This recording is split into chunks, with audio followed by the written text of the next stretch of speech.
ધોરણ 4 વિષય ગુજરાતી પૂરક વાચન 2 કસ્તુરબા। વિદ્યાર્થી મિત્રો, આ પહેલા આપણે એક એક વાક્યમાં જવાબ અને શબ્દ આ બધું જોઈ ગયા, સાથે સાથે પાઠની સમજૂતી પણ મેળવી ગયા, બરાબર ને વિદ્યાર્થી મિત્રો? હવે આજે આપણે વિકલ્પવાળા પ્રશ્ન જવાબ જોશું અને 2-3 વાક્યના પ્રશ્ન જવાબ જોશું, બરાબર ને? તો ચાલો ત્યારે સૂચના લખજો મિત્રો।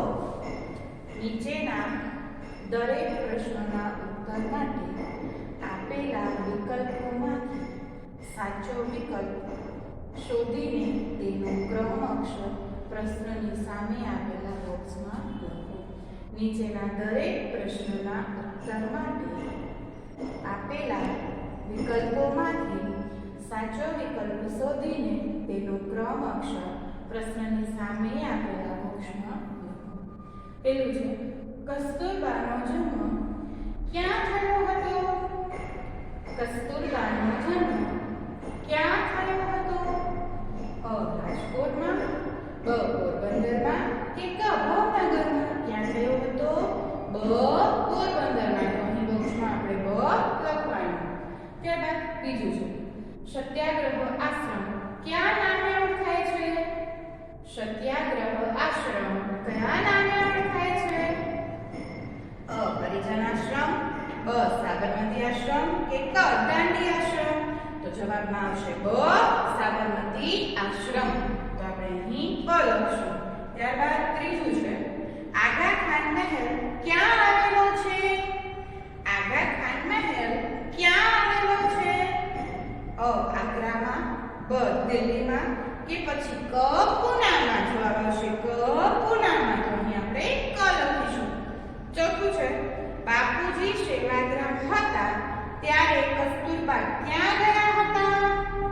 બાપુજી સેવાગ્રામ હતા ત્યારે કસ્તુરબા ક્યાં ગયા હતા? અ આફ્રિકા, બ મરોલી કે પછી ક સાબરમતી આશ્રમ? તો જવાબ આવશે બ મરોલી। પછી પાંચમું છે, કસ્તુરબા સ્વભાવે કેવા હતા? કસ્તુરબા સ્વભાવે કેવા હતા? અ ટેકીલા, બ ધર્મપરાયણ કે પછી ક ટેકીલા અને ધર્મપરાયણ? જવાબ આવશે ક ટેકીલા અને ધર્મપરાયણ છે। ત્યારબાદ છઠ્ઠું, કસ્તુરબા સાંજની ગાડીમાં શા માટે ન આવ્યા? કસ્તુરબા સાંજની ગાડીમાં શા માટે ન આવ્યા? અ એ ગાડીમાં ભાડું વધારે હતું, બ બાને ઓચિંતું કામ આવી પડ્યું કે પછી ક એ ગાડી લોકલ હતી?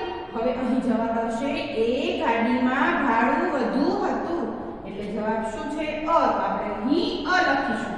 હવે વિદ્યાર્થી મિત્રો, નવી સૂચના લખજો ગુજરાતીની નોટમાં। નીચેના પ્રશ્નોના ઉત્તર 2-3 વાક્યોમાં લખો, બરાબર? એમાં પહેલું છે, કસ્તુરબાએ જેલના સત્તાવાળાઓને પોતાનો શો નિશ્ચય જણાવ્યો? કસ્તુરબાએ જેલના સત્તાવાળાઓને પોતાનો શો નિશ્ચય જણાવ્યો? જવાબ લખજો મિત્રો। કસ્તુરબાએ જણાવ્યું કે હું બીજાના હાથનું રાંધેલું ખાઈશ નહીં, જો ફળ મળશે તો ખાઈશ, નહીં તો ભૂખે સહન કરી જઈશ।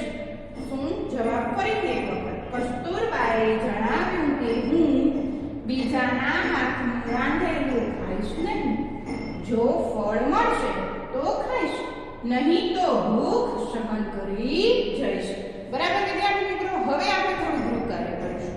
ગૃહ કાર્યમાં તમારે તમારી રીતે પાઠ વાંચી અને પ્રશ્નના જવાબ લખવાના છે। બીજો પ્રશ્ન છે, કસ્તુરબાને મળવા આવેલી એક બહેને બાપુજીને શું પૂછ્યું? બાપુજીએ તેનો શો ઉત્તર આપ્યો? ફરીથી એકવાર, કસ્તુરબાને મળવા આવેલી એક બહેને બાપુજીને શું પૂછ્યું? બાપુજીએ તેનો શો ઉત્તર આપ્યો। ત્યારબાદ ત્રીજો પ્રશ્ન, કસ્તુરબાએ શા માટે જેલમાં નકોરડા ઉપવાસ કર્યા? કસ્તુરબાએ શા માટે જેલમાં નકોરડા ઉપવાસ કર્યા? અને ચોથું, આફ્રિકામાં સત્યાગ્રહની લડત વખતે કસ્તુરબા જેલ સત્તાવાળાઓને તાબે થયા હોત તો? બરાબર વિદ્યાર્થી મિત્રો, 3 પ્રશ્ન તમારે તમારી રીતે લખવાના છે। અસ્તુ વિદ્યાર્થી મિત્રો।